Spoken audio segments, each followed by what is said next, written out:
We now have quorum, and it looks like we are live streaming and recording. Terrific. My name is Darius Shonfar. I'm chair of the City of Albany Industrial Development Agency Finance Committee. Could someone from staff read off just who is here and who is not, or if we're all members of the IDA board here? So we have all members of the IDA board with the exception of Joseph Better. Okay.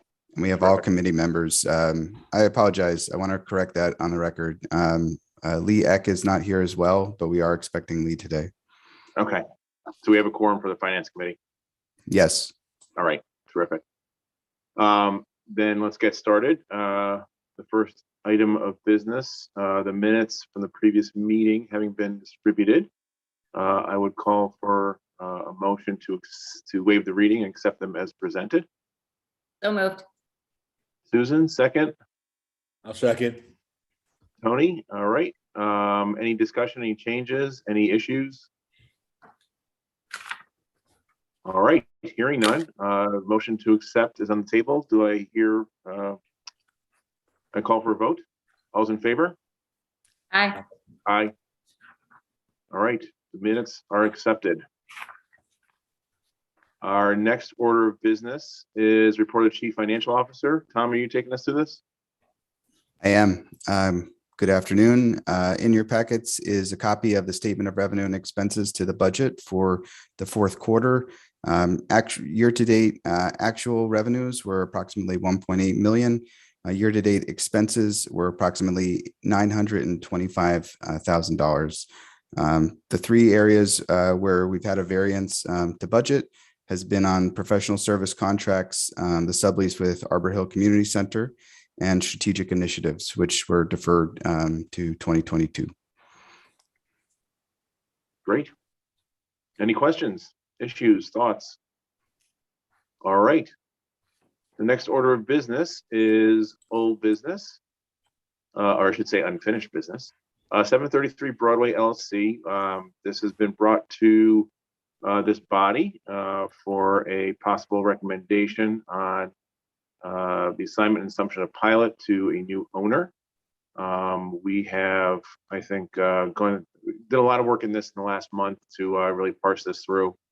I think it's important for the record to show that, this body does not take the sale of properties that are piloted properties, IDA properties. Doesn't take them lightly, takes them very seriously, and requires, I think, a heightened level of scrutiny. And so I think we have done a lot of work on that in the last month. But with that, I think I'll turn it over to Andy to talk a little bit about it. Great, thank you. I will do a recap here, especially for the new members that we have with us here today. In 2014, North Star Development undertook a $5.1 million conversion of a vacant 48,000 square foot building into 29 residential apartment units and 2 commercial retail spaces that totaled approximately 2,200 square feet. Currently, the commercial spaces, one contains a law firm and the other space houses North Star's offices. North Star is shifting focus out of the immediate Albany area and has placed the property up for sale. As such, the agency has received a request from the prospective purchaser, Gray Hill Group, to transfer the existing pilot structure that is currently in place. I will note for the record that we have representatives from both the prospective seller and the purchaser here with us today. We did, at the previous finance committee meeting in December, we did discuss this project at length in an exempt session. We also have here with us today Sarah Woodworth, who was brought on as a third-party consultant to also examine the reasonableness of both the returns to the prospective seller and the looking forward the potential returns to the prospective buyer, which she has done. The executive summary of her findings was included in the materials that are on our website for this meeting. Additionally, her detailed report was disseminated to committee and board members prior to this meeting. Terrific. I think, Chair, I There's think a- with that, sorry to jump in. Yeah, go ahead. With that, we do have, as the executive summary does go through, the findings concluded that the returns were reasonable and within reasonable bounds. page 7 of the material. I'm sorry. It's page 7 of the materials. Thank you. Thank you, Darius. So what we would need to do, if the committee would like to discuss the financial history of a corporation, I'd suggest that we enter into executive session to do so. At that point, we can also we can have some additional financial related questions to both the seller and the buyer, and also go through Sarah Woodworth's analysis in a little bit more depth. We can seek advice of counsel as well too on some of the legal points that we talked through at last month's finance committee as well. Great. Is there a motion? So moved. Susan?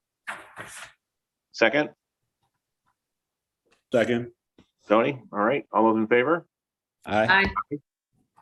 All right. So we'll go into executive session and be back momentarily.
Looks like we're missing Darius.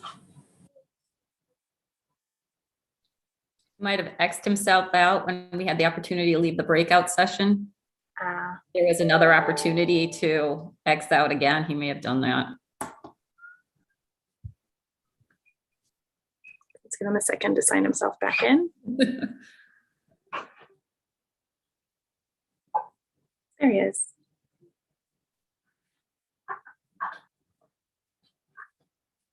You're muted now, Darius. Sorry, we get you with that every time. We bring people in muted and it's the trip up every time. Most people think that's a good thing, but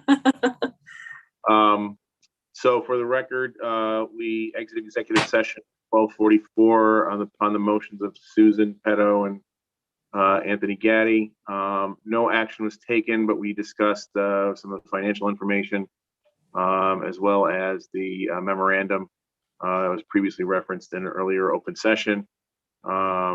I think that what we can say, as well as the legal, any of the legal issues that that can come up with, essentially the legal issues that go along with the sale of a piloted property.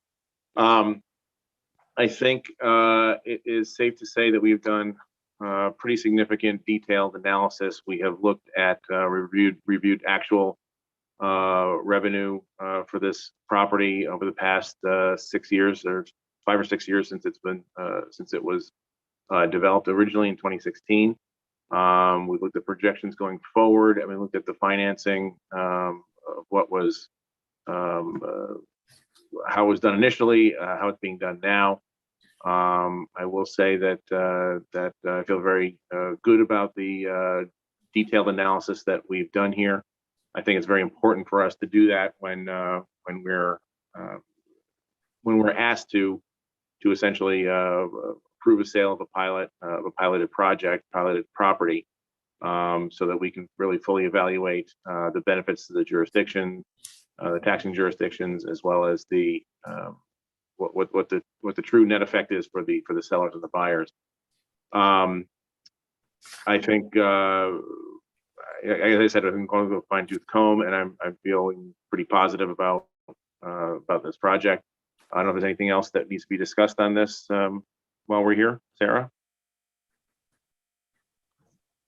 I don't have anything additional. If there are any other questions, I'd be happy to answer them from the analysis that was performed. Or comments. All right. Then I guess I would ask for a motion for a positive recommendation for this sale, or this assignment, I should say. Just get the proper point here. For the assignment assumption of the pilot, is there a motion? I move that we move forward with a positive recommendation for the assignment and assumption of the pilot for 733 Broadway. All right, is there a second? I think You're Tony muted. seconded it. Tony, all right. Yes, I'll second. Any more discussion? All right, all those in favor? Aye. Aye. Okay. We will see it on the docket for next week at our full IDA board meeting. Next order of business. Thank you everyone for coming in. Unless you want to hear about our property acquisition and disposition report, I think the folks who have joined us for these projects can feel free to leave.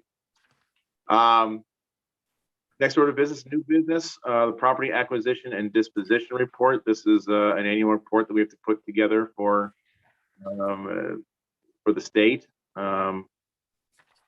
So in your folder is a copy of the draft property acquisition and disposition report. The corporation does not own real property.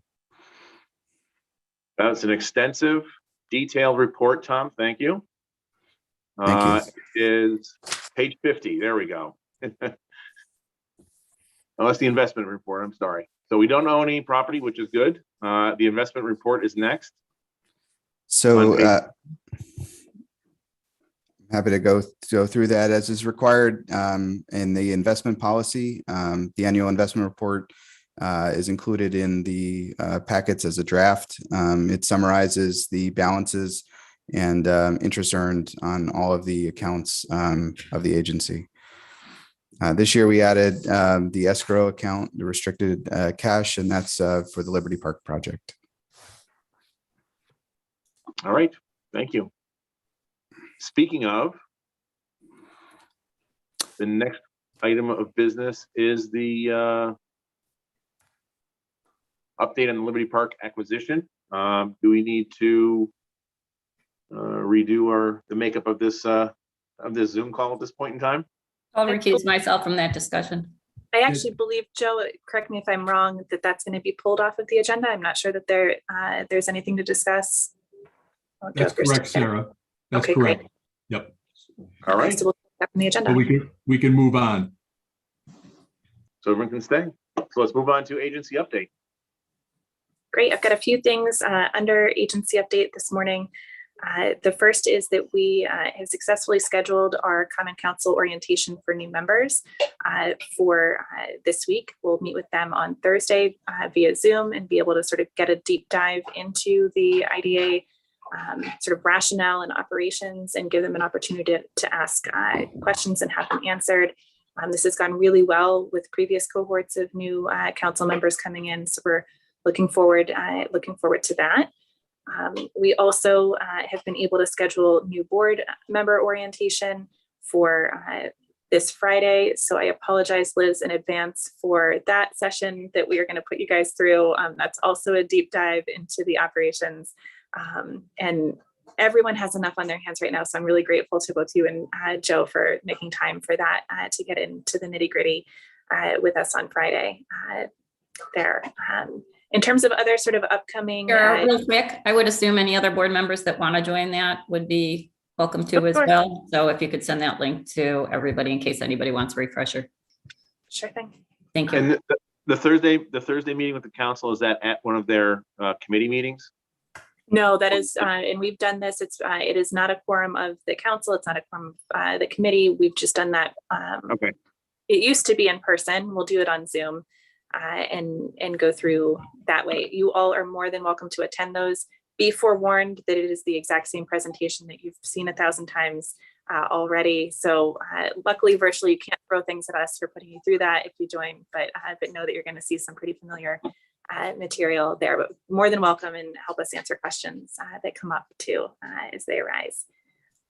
Yeah, I would like to. Awesome.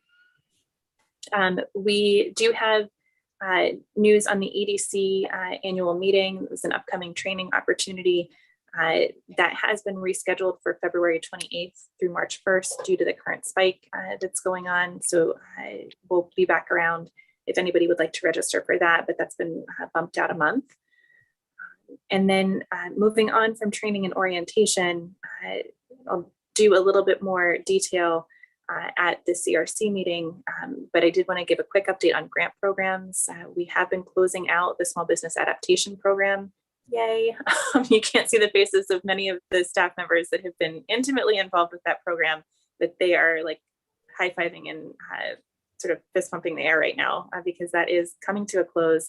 So we'll come back to you with a little bit more of a wrap up of where we landed across that program. And as we're closing out SBAP, we have launched a new round of our existing small business grant programs that was announced this morning at City Hall. And so we have all 4 of our programs out at this point, and we'll be working through those. We're going to be looking at those programs in the context of the ARP to determine if there is a need or the potential for us to look for additional funding to expand either the geographic boundaries of those programs or some of the program guidelines. Again, we'll talk a little bit more about that at CRC. But right now, we're happy to be able to have that new round out and also be closing out the SBAP round. Speaking of ARP, if you haven't seen it already, and many of you sat on the task force for the city's COVID recovery efforts, the city did announce last week their pre-application for the ARP funding round for 2022. So you can see that up on the city's website. It's albanyforall.com. We'll get you right to the page within the city's website that has that pre-application. Capitalize Albany is taking a look at that to see, again, whether it's expanding the small business programs or any other economic development initiatives. We're also working with a number of other potential applicants citywide to try to make sure that we're helping to gather as many good, impactful applications as possible. But go ahead and take a look at that pre-app and circulate that as widely as you can to help with the city's engagement efforts on that front. All I have for agency update. And compliance update? How compliant are we? Great question. So just as a reminder to the board and committee, we did send around the financial disclosure and conflict of interest forms. Please return those as soon as you can. And if you have any questions, don't hesitate to reach out to myself or Joe Scott on that. And then in terms of annual compliance for the state's Paris report, we have begun that process, and we do expect to preview the results of that at the February Finance Committee. Terrific. Thank you. Any other business? Then do I hear a motion to adjourn? So moved. Tony, Second. Lee, all those in favor? Aye. We stand adjourned.